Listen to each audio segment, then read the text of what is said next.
This is my predictions for UFC on Fuel TV. Ellenberger versus Sanchez. Let's first start off with TJ Dillashaw versus Watson. I don't know if you guys saw, but previously when Dillashaw went against John Dodson, you know, the little short guy, crazy acting guy, I think he won the, well, he did win the turf, the last turf. He's going to be going against Watson, which is, I believe Watson is the more experienced fighter. I believe he also has better striking with leg kicks and things of that nature. Also, too, his submission ability is pretty good in my eyes. I believe his BJJ is pretty good. But with that being said, he's going against a tough guy. Even though, like I said, Dillashaw went against Dodson and he lost on that night. He's still a tough opponent and shouldn't be looked past. But I believe that in this particular fight, Watson will come out on the better end of it and will win by TKO in the second round, guys. Second round. Then we have the next fight, which is Philip DeFries versus StayAtBay Mayannik. Don't crucify me if I got the name wrong here. Anyway, both of these guys kind of have similar records. Mayannik is probably the more experienced guy. He's had better fights, better competition. He's probably the more well-rounded fighter out of both of these guys. But his pitfall going against DeFries is that Fries has a better submission game. He's very creative when it comes to submissions. You know, he's just he's one of those guys that you'd be like, wow, how did he get that? How did he get a submission out of that? Where I never saw it coming, and his setups are extremely fast.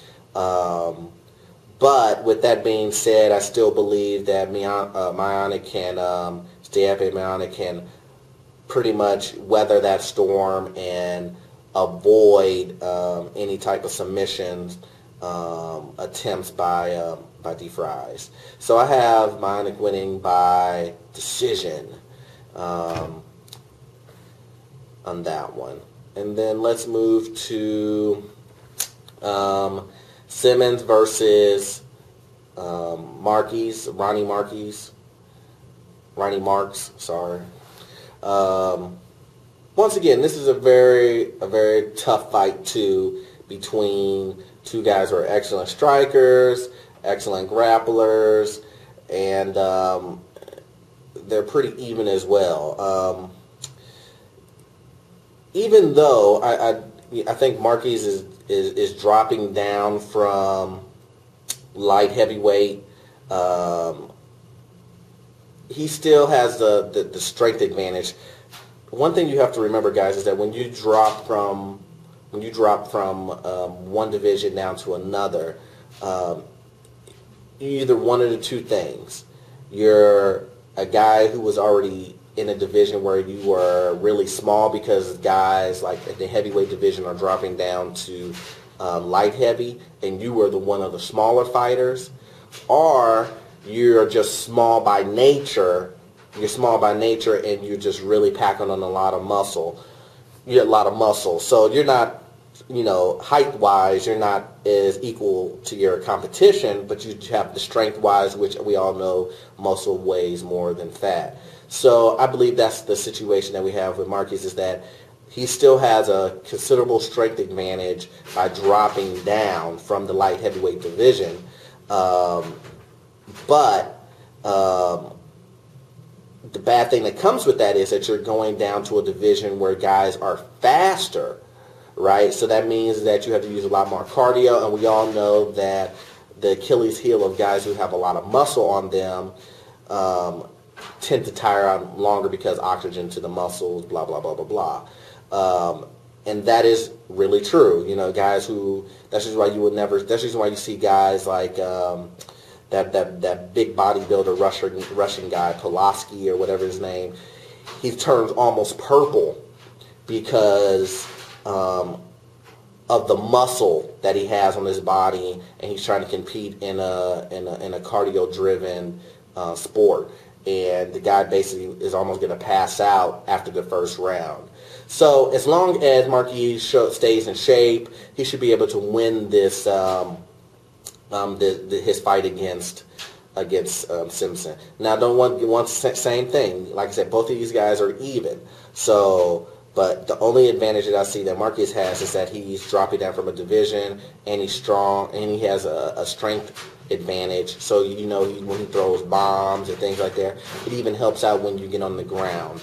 You get on the ground and you can easily pull something off by using brute strength, especially at this level. Any edge will help you win the match. So I have Marquis winning by TKO in the second round also.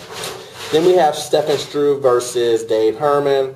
We have Struve, who's, you know, the big tall guy, has considerable reach, but he's the guy who never uses his reach. You know, he's a guy who just does not use it. I don't know, this guy is just so lengthy and long and tall, but he never uses his reach. There's only a couple of times where I've seen him use his reach, and it's always when he's getting beat up.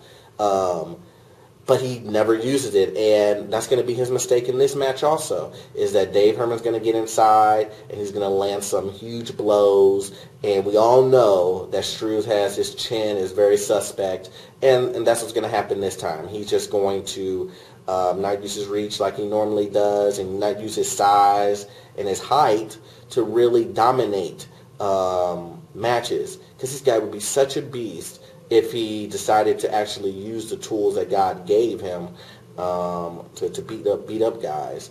But in this match, I still have him losing against Herman by TKO. I'm telling you, this guy's going to get inside and do Mike Tyson and TKO him in the third round. So now we, at the main event, we have Jake Ellenberger versus Diego Sanchez. I don't know. I haven't really seen too much of Sanchez in a while. We all know Ellenberger just came off of his win against Jake Shields. And then Diego, he had his last fight against Mark Campman. And it was a decision, and everybody was up in arms about that. Excuse me. Striking, I would say these guys are both about even.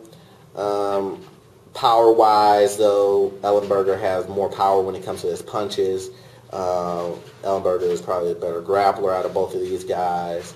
So it should be really an easy night for Ellenberger. You know, Sanchez is saying that Ellenberger is probably one of the best guys in the welterweight division, kind of skipping over GSP and someone like Condon and all these other guys. And if he wins this match, he want to go straight up to the top, which I don't think he's ready for that, but, you know, it's good for him to say that, try to wheel his way into a fight.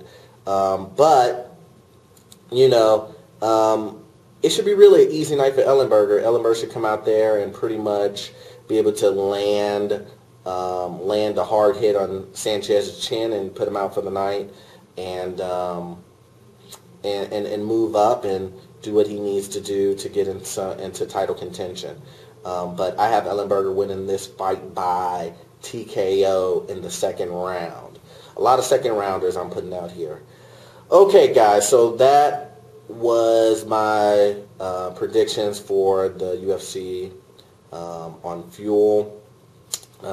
Sanchez versus Ellenberger. There's a couple of things else I want to talk about, and let's first talk about the whole Condon Diaz thing. You know, what really kind of bothered me with this is that the UFC was thinking about giving Condon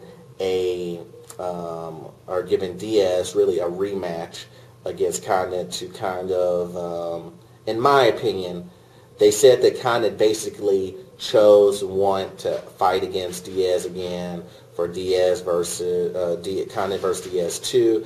But in my opinion, I believe that's UFC trying to hope that Condit loses so they can put the fight on against Diaz versus GSP, because it's such a bad guy, good guy scenario. They feel like they can make a lot of money off of it, which everyone wants to see that fight. That's just why I think everybody was up in arms about Condit winning the decision, is because everybody was just so focused on the GSP-Nick Diaz fight that when Nick Diaz lost, everybody said, no, blah, blah, blah. We want to see Nick Diaz versus GSP, which is understandable, because I want to see that fight too. I thought it would be a great fight.